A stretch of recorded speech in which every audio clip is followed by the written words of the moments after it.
Thank you. Thank you.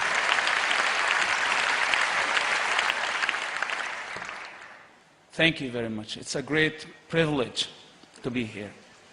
And I thank you so much for your support for our country, for my country, Israel.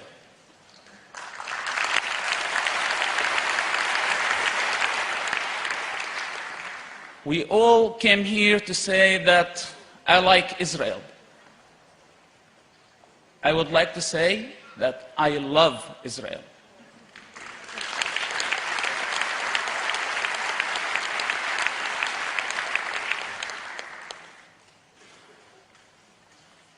I am not a politician, and I was asked to be politically correct as much as I can. So I will try. I can't promise that I will be the best at being a politician. I'm not here to offend anybody. I am here to tell the truth the way that I saw it. And hopefully, this will be the way for peace in our world at some point, because the truth is born only of freedom, and I think people have to have the freedom to think, to question, to criticize, to say things. If I was not like this, I wouldn't be standing here today. I was asked by the German Channel 2 a question. If Hamas was a terrorist organization or not. How can you answer a question like this? We still have thousands of innocent people's blood witnessing Hamas terrorist attacks. Hamas is a terrorist organization. I was asked more important question than if Hamas is a terrorist organization or not. I was asked once in America, what's the difference between Hamas and hummus?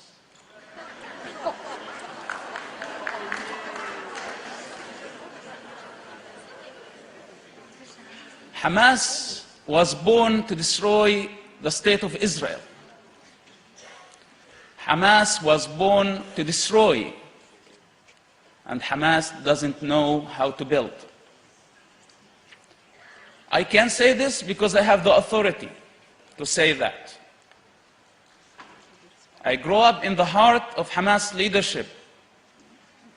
My father, Sheikh Hassan Yusuf, is one of the founding members of Hamas organization.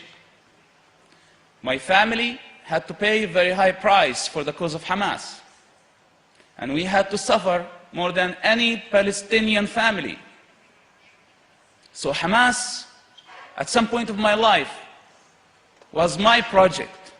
It was my business and my family's business. And I know about Hamas more than its members know about it. I had many reasons to hate Israel at some point of my life. I had political reasons, personal reasons, ideological reasons, and please to focus when I say ideological reasons. People are running from the reality that there is religious war. And there is a war between gods in the Middle East, between ideologies, between values, between the Western civilization and the barbarians. This is the reality on the ground. This is what's happening.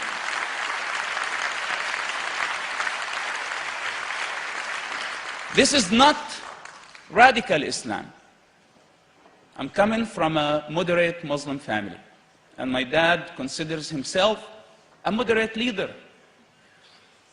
But we know every time when we read the Quran and we look at the behavior of Muhammad that unfortunately he did not like the Jewish people.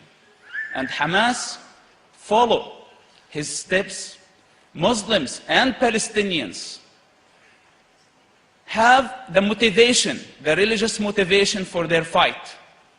Maybe they pretend, maybe they try to be politically correct in the eyes of the world.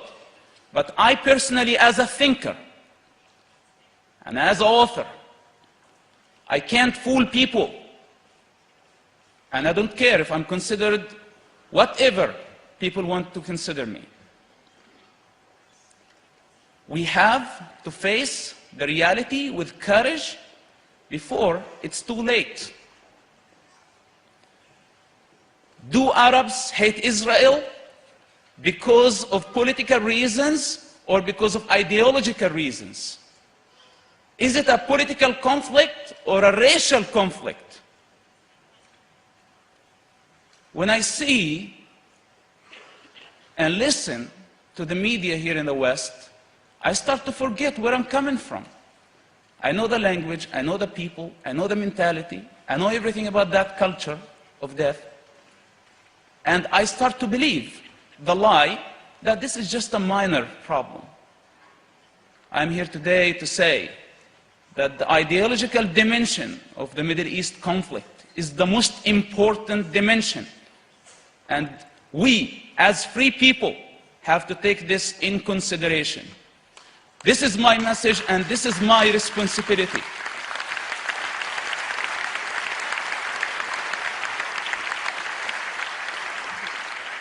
I think we are short on time and there is no room to fit all my story. I explained how the transformation happened in my life. And there are many motivations that led me to have the honor to work as an agent for the Israeli intelligence for 10 years, to serve Israel and to serve the Israeli people. Nobody knew about my existence. I was a top secret agent. Few people within the Israeli intelligence knew about my existence. How did I come from Hamas to serve Israel? This is a long story. As I said, it's very hard to fit the whole story in few minutes. I wrote about all the details in Son of Hamas. But all I can say that the most important motivation among all other motivations that I had to work for the State of Israel was the deep understanding of God's love to all His children through the person of Jesus Christ.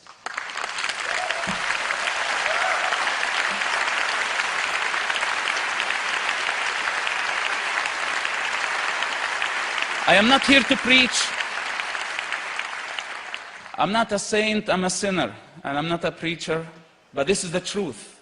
And I know deep in my heart that that was the most important motivation that I had. Love your enemy.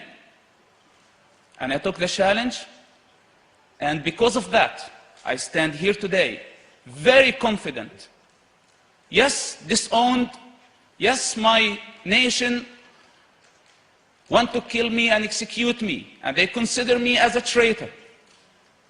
I stand here with lots of confidence to say that yes, I love Israel.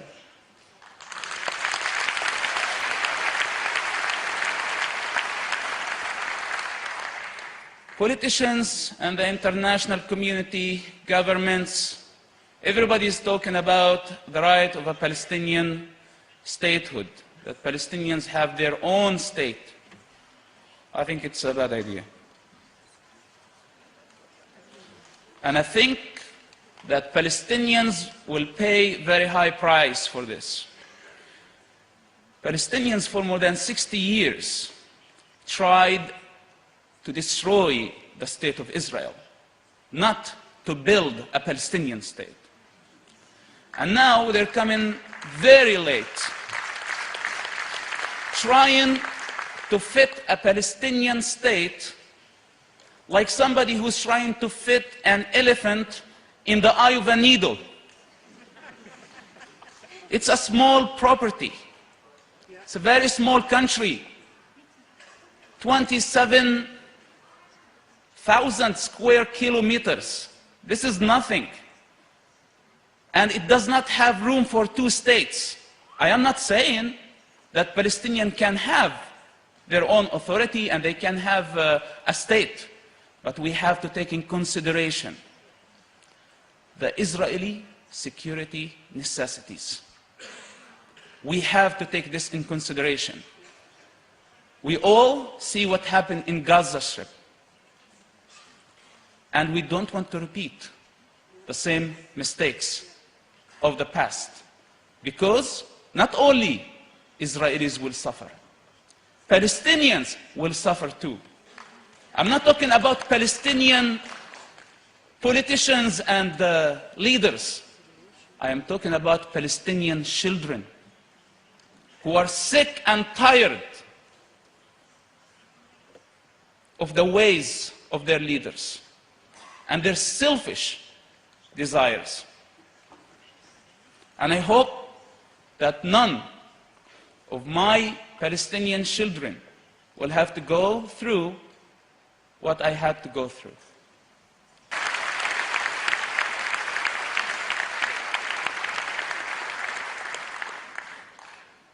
As I said, I worked for the security of Israel, and in the meantime, I still love my people. Our goal was not only to bring security to the state of Israel. Our mission on a daily basis was to save human lives. Arabs, Palestinians, Israelis, Americans, and all type of people. That was our duty. And this is the truth that I learned for many years. That was our responsibility. When Arabs, with their propagandas, and Palestinians try to describe Israel as thirsty for the Palestinian blood, this is a lie for cheap political achievements. I was a witness, I have been a witness, and I know that Israel is not the problem in the Middle East. Israel is the solution to the Middle East.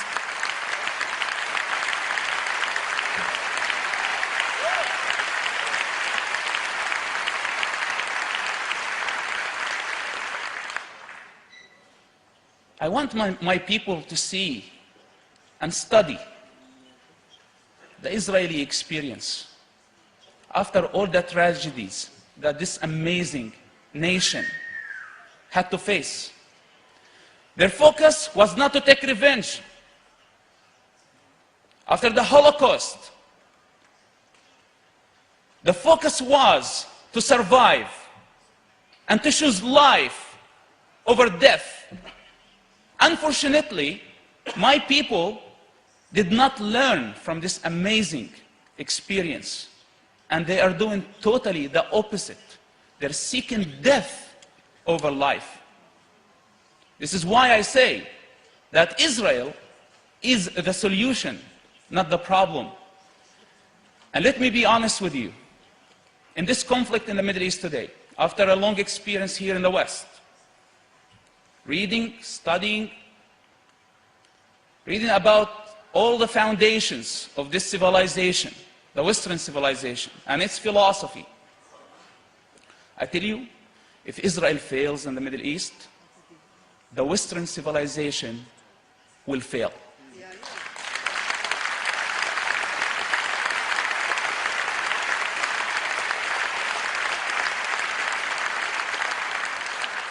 It's our duty